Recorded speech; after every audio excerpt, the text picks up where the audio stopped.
Jim, I think now it's time to open up to our very patient auditors and listeners to your questions.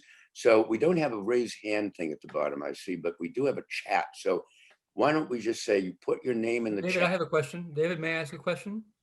And I'm sorry, and Chad was going to call on you, but Bill, go ahead. You're the first. So, Jim, I've read most of your book, haven't done it all yet. What a remarkable job in pulling together the different pieces of the story, all the drama. It's remarkable. One of the things we're trying to do is make our experiences, as all of us are getting on in years, make our experiences relevant to the ones who come after us. And so I'm curious what your opinions or feelings would be about what were the Americans thinking as they looked at what was going on in Vietnam and Cambodia and Laos. It was obviously an impossible situation from very early on. How did they justify, in your opinion, do you have any insights on how did the Americans justify their continued involvement? It reminds me of what's going on in Afghanistan today. And would you agree? Are there any parallels in our the way we get involved in unwinnable wars? Are there any parallels at all? I think there are parallels with Afghanistan, and one of them is there has not been in Afghanistan, and there was not in Vietnam and Cambodia, a clear exit strategy. You get in, you get stuck, it goes on and on for years.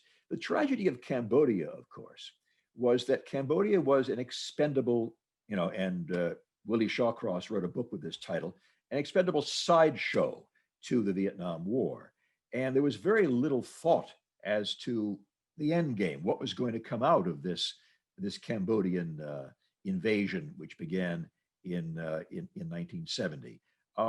So you have a situation where the Sihanouk is overthrown, a pliable government, a very weak government, comes in under a man named Lon Nol. The Americans come sweeping in, and yet after 5 years of terrible war, the Americans pull out. And they have taken a country which had maintained neutrality for most of the Vietnam War, and they've plunged it into a situation far worse than it ever would have been. And of course, one can never say, right, the Americans had no possible way of knowing that the Khmer Rouge, the most radical communist imaginable, could have come to power. But these were Maoists who had taken their inspiration from Mao Zedong and from the Cultural Revolution. The Khmer Rouge effort to return the country to, as they put it, year zero, was modeled very much after the Cultural Revolution in China. Now, one cannot predict these kind of things, but the fact that Cambodia was dragged into the war mainly because of a strategy that Richard Nixon had to get American troops out of Vietnam was one of the greatest tragedies, in my view, that we have had in terms of American involvement, in military involvement overseas. What are the lessons of this? Afghanistan, again, we got into a situation where we're propping up a government under tremendous pressure, and we have to do it for a very long period of time. What happens now? I suspect that the government in Kabul will not survive all that much longer, just as the governments of South Vietnam and Cambodia did not survive much longer after the Americans inevitably withdrew their assistance. Well, I have one other thought about that. Was a very good question, by the way, and very pertinent. I thought that one of the principal differences between Afghanistan and either Cambodia or Vietnam is that, strangely, neither the Cambodians nor the Vietnamese ever tried to take their fight to the United States, to the American shore, to America. They could easily have done that. They could have sailed a small boat into San Francisco with a huge bomb on it and placed it under the Golden Gate Bridge, but they never did. And in Afghanistan, we have had, and the reason we went in there was an existential threat to the United States and Americans at home, in the home country. And if, in fact, we get out too precipitously and the Taliban come back in, we could be faced with the same thing again and be forced to commit another 100,000 people to get the Taliban and Al-Qaeda, which is still their allies, back in. So at any rate, that's just a personal feeling about that. And that may be a difference between Afghanistan and Cambodia, Vietnam. Do we have someone else? Since we don't have so many people, we don't have to really rely on. Yes, choose them. David. Okay, Alan. David, hi. Okay. Hi, I'm in the car. Jim, this is terrific. Can you hear me? Hello. Yes, We I hear you you. fine. Go ahead. We hear Go you. ahead. So here's my question. Do you blame the French intellectuals for the development of the ideology that led to Pol Pot and his brethren? Well, I mean, I don't actually, because I think that the Khmer Rouge modeled themselves much more on China. Yes, they all spent some time in Paris. They were all educated to a certain degree. Pol Pot himself did electrical engineering in Paris, so he was not doing very much. He wasn't all that.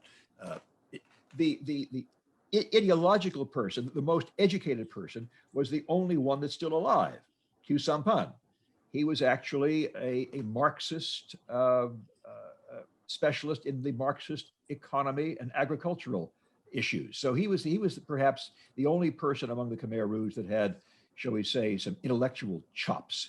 But generally speaking, the Khmer Rouge modeled themselves on China, and they were very Maoist. In fact, Pol Pot, Salat Sar was his real name, went up to Beijing a number of times and met with Mao Zedong, and Mao Zedong congratulated him on doing what Mao said that he had failed to do, and that is truly bring the nation back to its true Marxist socialist roots.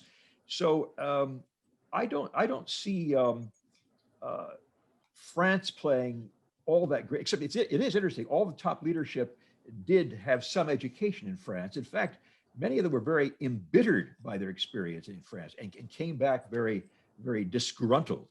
But these were largely people who were in the shadows. When I was in Phnom Penh in the early 70s, we didn't know any of these characters. They were essentially unknown. Q Sampan was the only one that was known to the intelligentsia of Phnom Penh in the early 1970s. I'll tell you something interesting about that, Jim. On my way into Phnom Penh, I stopped in Paris for about a week, and I got to know the Le Monde editor who was in charge of all of their Indochina coverage. He showed me a copy of the thesis that Q Sampan had written at the Université de Paris, setting out the entire outline of the pastoral economy that he believed the model that Cambodia needed to follow. It was the exact model, down to the killing of every intellectual, eliminating the entire class of intellectuals and capitalists and so on. That was finally followed by the Khmer Rouge when they came to power. It was quite extraordinary. And this was in the end of 1974. He showed. Yes, I actually have that. I have that document right behind me here.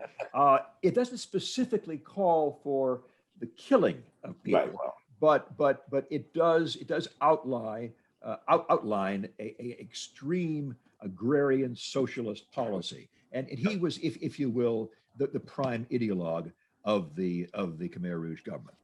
Absolutely.